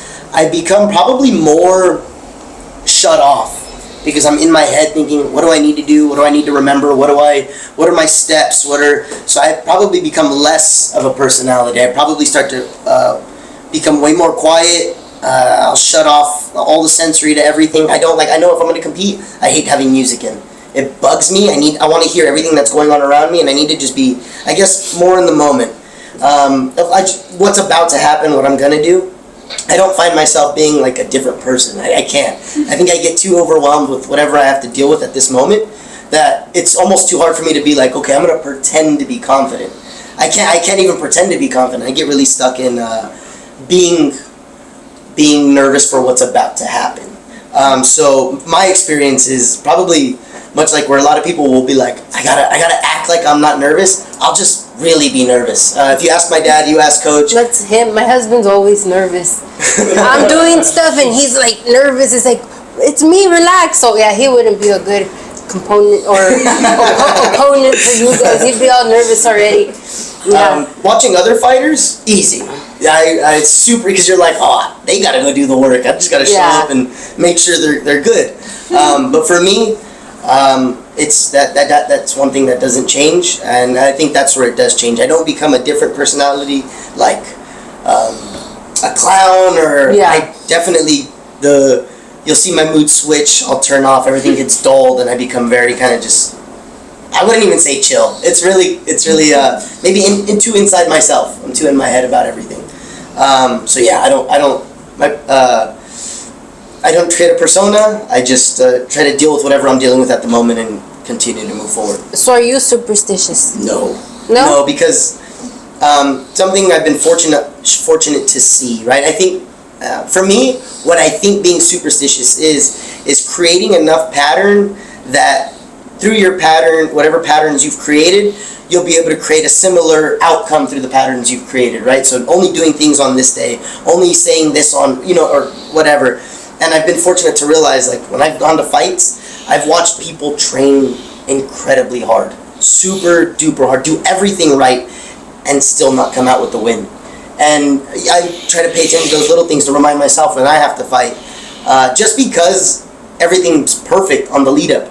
Everything can even be terrible on the lead up and then end up perfect. There's too many variables of what if, what you don't know, what's gonna happen. That's one thing I've been able to, like, I wish I could rely on being superstitious, because then I can put my hope in something. But I can't. All my hope is in me, and I gotta be like, I put the time in, I've done it. So much like Jaylene, really it's just maybe like making sure everybody I know on my lead up knows, like, okay, I love you, thank you for being here, thank you for supporting, and moving on to whatever I'm doing at that moment. I have a hard time being superstitious because I'm like, I've become too like questioned on it, where I'll go like, yeah, if I click my heels together, everything will be fine. Yeah, it'll be okay. So I try to avoid those things, because for me, it's never helped. It's never helped to try to rely on one of those little factors. At the end of the day, it's all the amount of work you've put in, and even then you can put in all the work. And unfortunately, sometimes it just doesn't come out the way you want it. Yeah. It's like everything. You win some, you lose some. Yes. So, like, the people you train, do they do actual matches, like, where you go, like, watch them and Competition? stuff like that? Yeah. So, like, out of Coach's Gym, a lot of we have everybody at a Coach's Gym for the most part competes regularly, and we go and we support or we corner. And usually out of Coach's Gym, because there's so many people competing at a time, he'll be at one mat, I'll be at another mat, or we'll be at mats together, or you just have constant, like, there's so many people competing, you can't corner everybody at once. At my other gym, like I said, it's a lot of professionals, older people. Some of them take it upon themselves to compete, and then we'll go and we'll support and corner. And then a lot of them are just like, I'm not trying to win a trophy. I just want to make sure I make it home safe to my family after, whatever I get into. So we, at both gyms, we have our opportunities to go and be a part of a competition or a fight or whatever we're doing. But definitely at my gym in San Dimas, far less competitive mindset. More like, let me just make sure I make it home safe. I'm alive. I know how to competently defend myself. At the gym, we're heavy on competing. That's the only way you get better. Competing, getting better, competing against each other, and competing against people you don't know, and whatever out there, whatever the competition is for you out there. So on both ends, I do have the opportunity to go and coach, but definitely with Coach in Fontana, I have way more opportunity to coach and corner and feel that aspect of the game too. When you guys when you have your wins, how do you celebrate? Food, 100%. They all know, me and my dad, we eat. Like Jaylene said, there's so much time spent in, like, okay, even though you're not supposed to, if you stress about your weight, it doesn't help. But you do it because you're like, I need to be on weight. I don't, as somebody who aspires to be a professional at this one day, I know that the professional thing to do is to make weight, be on weight. Something George says all the time, something Jaylene says all the time, something Coach says all the time, and something you hear in different formats growing up, such as you dress for the job you want, not the job you have, right? And if you really want to do this, then cutting weight is the biggest fight. Almost after you cut weight, you're like, oh, all I have to do is fight now, and it's in itself, it's you're nervous about that, but cutting the weight is such a hard thing because the effort you put into cutting weight will show, did you actually cut the weight? There's people we've come across that'll be like, I'm cutting the weight, and you're like, then how are you still 15 pounds overweight when you shouldn't be? Like, it's, you know what I mean? How are you 20 pounds overweight? How are you not even close to being on weight? And then for the people that are like, I'm trying, right? And you gotta just trust whoever's cutting the weight, if you're cutting the weight yourself, that you're trying to do everything you can and you have it dialed in. I think that's the hardest part, is dialing it in. So when you finally get the opportunity, you're done, no more weight cut, you're like, give me everything and anything. and as I don't party. I don't really spend too much partying. I spend a lot of time hanging out with Coach, hanging out with the family, hanging out with my dad, hanging out with my sister. So the number one thing we go to is, as soon as possible, go get whatever the most tasty thing is open. Go do that as quickly as we can. Whether you have a broken something, a split open, it doesn't matter. There's nothing first. There's nothing better. Like all the pain can wait. I'll be in pain. Let me get to that food. That's the best feeling ever. Yeah. Yeah, I agree. I love food myself too. And when I'm on a diet, that's when I gain the most. It's crazy. I don't know what it is. I'm like, I'm on a diet. I'm up 6 pounds. It sucks. I don't know if it's the pressure and you're just like, oh my God. It never fails me on my diet life. I always go up instead of down. Let's go with Coach now. Are you superstitious at all, Coach? No, not at all. I feel like I just feel like confidence will be there when the skills are all developed. You know what I mean? When all the skills are developed and everything is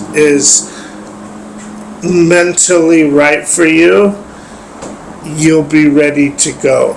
You know what I mean? It's like there's a little analogy that I really loved about fighting. It's called the parable of the plank, right? So if you have a plank and this plank is 12 inches wide and it's across this room, we could all just get on the plank and walk all the way across the plank like it's nothing. But if you take this plank now and you put it on top of the building and you put it across the street to the other building, how many of us are going to walk that plank across, right? Everybody could make it that distance if the plank is on the floor. The plank didn't change. It's the perception of the plank that changed. You know what I mean? And I think that's when a fighter, when that sinks into their head, that's when they're ready to break through into the next level. You know what I mean? And I believe confidence will naturally come. I believe in his situation, like, he's kind of a phenom. You know what I mean? He was put on a super high pedestal of a guy that, because of everybody around him that trains with him and watches him, he was put on a pedestal that he's already mentally at the highest part of the plank, and he's never started to prepare on that plank. You know what I mean? He's got such high hopes because of how skilled he is. Everybody around him is like, dude, he's the best guy I've ever trained with in my life. He's this. With my experience, I've had a lot of phenoms, but to me, he's still a baby who still needs more experience and still needs to be groomed and slowly built, and I'm taking my time with him. Yeah. You know what I mean? Oh yeah, yep. Thanks, Coach. So right now we'll like pretty much wrap it up. Like your support group, your support circle. Is it your gym, family? Where do you find? I think that one of the things that work well is involved family. As soon as I have like his dad who's involved, other gyms that they go to, the coaches have this ego where they're like, you guys stay out of it. I'm training the fighter. I'm handling the fighter. I've never been like that. When I have parents, because my parents hated this stuff. Yeah. They would tell us, my dad would walk in the garage and watch us doing jiu-jitsu and go tell my mom, these guys are gay. Your son is gay. You know what I mean? He hated jiu-jitsu, you know what I mean? They would never go to any tournament. They showed up to one fight and they all got kicked out because to them I was in a real street fight and they attacked the corner of my opponents and they all got kicked out of the show. You know, and I like to involve the parents. Yeah. I give them jobs. I educate them. They're sitting by me on the couch every day that their kid is training, and I'm bouncing back and forth off them. I'm developing them into coaches too, and they have a very important job and they have so much influence on the kid, and they're with the kid so much that we keep that kid dialed. You Yeah. know what I mean? I Yeah. feel like that's been one of the strengths for me. It is. You have That's- discipline on one Yeah. end, discipline I on the have an other. entire family involved, you know? It's not just me and a fighter. It's way more difficult to handle a fighter that has no family that's involved in it because they're off doing their own thing, you know? They have different people in their ears, they have different people saying, don't do this, do that, do this. But then when you have you have the parents and the family sitting next to you every single day, it's dialed, Yeah. you know? Sounds good. Who would you say is your support group? I will 100% say my dad and my grandma. I would like to say obviously, but people don't know. My dad's always told me, you steer the direction, I'll pedal the bike. And he's made every effort to allow me to live out whatever dream, whatever I wanted to try and go for. And he's always told me, just do something, go for it, whatever it is, and let me know and we'll do it together. And so my dad, my grandma, my teams, my teammates, my coach, my teammates' families, and then everybody who's a supporter of me and me teaching and knows that I fight. I'm very fortunate that I have a huge circle of people that are. I really have no haters. There's nobody around me that's like you're not gonna. I've never had really anybody tell me you're not gonna be able to do this. Yeah. So I'm very fortunate that everybody believes in me. Everybody thinks I can. So my whole circle, everybody that sits in the circle, from every gym I go to all the family I see, my dad, my mom, my grandma. My great grandmother, my great grandmother, she just knows I go and I fight, and she's happy with that. I think her biggest thing is, why don't I have a family yet, and why don't I have a child? But and then my sister, for always, she probably believes in me more than everybody believes in me, and I'm very fortunate that she puts me on the pedestal she puts me on, because it drives me to okay, I need to get. I can't tell her this. Right, I want to tell her everything that's gonna make her better. But if I tell her that, I also gotta be a part of that. I also gotta do that. So, my sister, my older sister, my younger brother, but yeah, my whole circle is very, very supportive, and I can't thank everybody enough. I really can't. It's nice, very nice to have that love and support, and like you said, no haters, because haters kill it. Yeah. Gosh. It's like you already feel a certain way, and then they come and they hate on you. You're just like, oh. And the better you do, the more they tend to get jealous, and even if it benefits them. Yeah. Even if it benefits them. Yeah, it's crazy. Yeah. People, envy's real. People are great. Who would you say is your support group? I have so many. Mainly my parents, in different ways. So my dad, he's my dad and my coach, but my mom is also the person that's there for me when, I need a break. Yeah, when I need a break from MMA and stuff. He's, yeah, she does.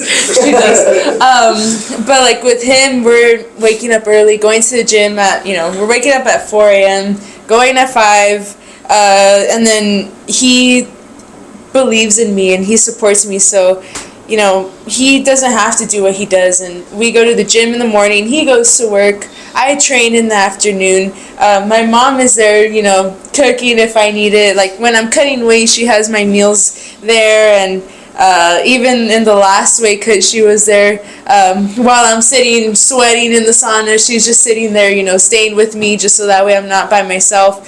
And then, he comes back from work, we go to training, 4 hours, we come home at 11 p.m., sleep, wake up the next day. It's just a constant cycle. Sounds hectic, huh? Yeah. Jeez, I'm already tired just listening to your day. It's a constant cycle, but, they believe in me, they support me, so I love what I do, and it's cool having that. And also, my brother, he's, the one that, if I need to go somewhere, he'll be like, oh, let's go to the mall or something, just to get out of the house, whenever we have free time, which is kind of rare now, but, he's there. And my family, my team, and my family drove like 6 hours to Sacramento, watched me fight for the last one, and they've done that for years for me competing, and my team where they just constantly push me to get better, and that's really who my circle revolves around.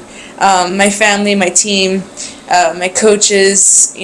It's having that support where they want to see me get better. It's hard not to want that too, or not to, if they're in jiu-jitsu or something like Mario, he's constantly putting me in positions where I hate them, where it's like I cannot get out of this. I don't know why I'm even here, but it's knowing that I'm here to help you get better, and that's what you want. You want people that will push you, and I'm glad that I have that, and it's a great environment to be around. So I'm really thankful for that. You're blessed. Very Just to let you much. guys know, Mom's also here, but she said I'm not gonna come out. But this is beautiful. Like, Yeah. especially in today's world, couples don't make it. It's really hard to stay as a family and connected, and for you guys to do prayer and practice, and Mom helps with this, and Dad takes care. That's like admirable. Congratulations to you guys. You guys got it on lock. Thank you. The years behind your union, your kid, that's like beautiful to look at. Those are goals, guys. Listen, goals right there. Yeah, that's nice. So you guys here, we'll get to you, Dad. The people watching right now, we're gonna close it with this. What is your advice, or what would you like to add that maybe I left out? We'll start with Coach. I would say just show up. Go in there. Don't be afraid. Be afraid to get beat up. You know what I mean? But that's why you should go there. Go there and start learning. Communicate with the coaches. Tell them how you really feel. Tell them I'm nervous. You know what I mean? Be honest with it, and start doing it, and watch the benefits you're gonna get from it. That's my advice. Just So don't be communicate. scared to get your little girl hit. Tell your coach you're afraid. Tell them you're afraid, and you want to learn. A lot of times, most of the time, people that come in there, if their goal isn't to be a champion, it's because of a potential threat that's happened in their life. You know what I mean? Like all the people that are going to San Dimas. I get a lot of people that show up that are already big buff people, and they want to be the next UFC fighter, but as far as just people off the street that have never trained before, that just want to learn how to defend themselves, it's because they went through a traumatic experience, and that's exactly why they should. Yeah. Be prepared, guys. Always.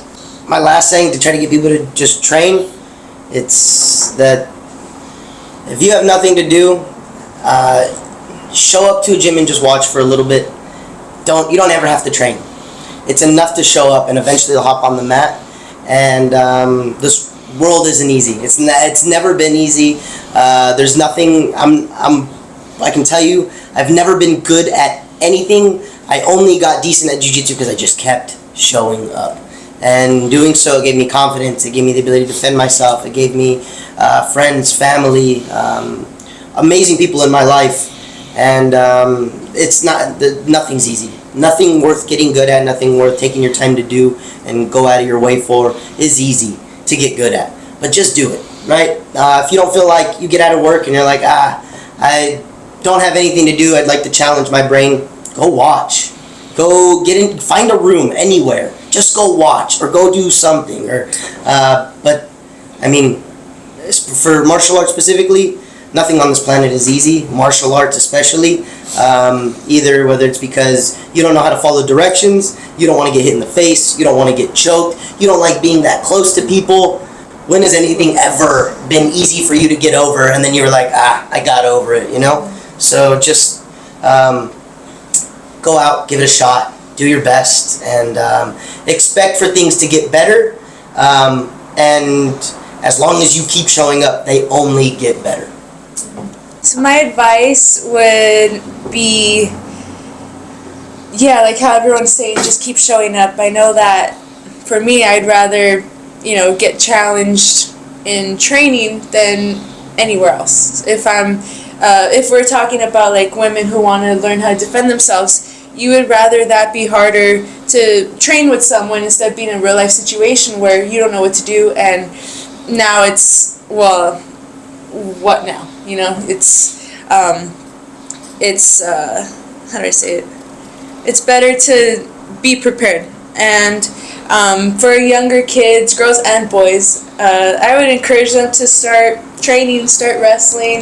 You know, I started off in wrestling, or start boxing, which is, you know, really anything, just being active, being around an environment like that, and also picking the right environment. That's a very big thing, especially for girls, having that, just having good people around you, and knowing that it's not going to be, you know, a toxic mindset in a way.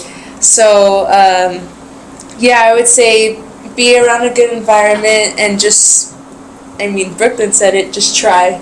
Just try, just do it. You know, you might really like it, or you might find something that you like and, you know, you stick to it, but it'll change your life for the better. See, girls, so if you think, I'm going to get hit, or I want to, but I can't, just saying you could do it. Yeah, you can do it. Last words to kids watching your age. What is your advice to them? Like my brother said, just show up. You don't have to train, just show up, and eventually, maybe you don't want to do it. Maybe by then you'll find something else, but just show up. What would your last words be, Dad, for other people? What have I left out? I feel that I think it comes down to the parents.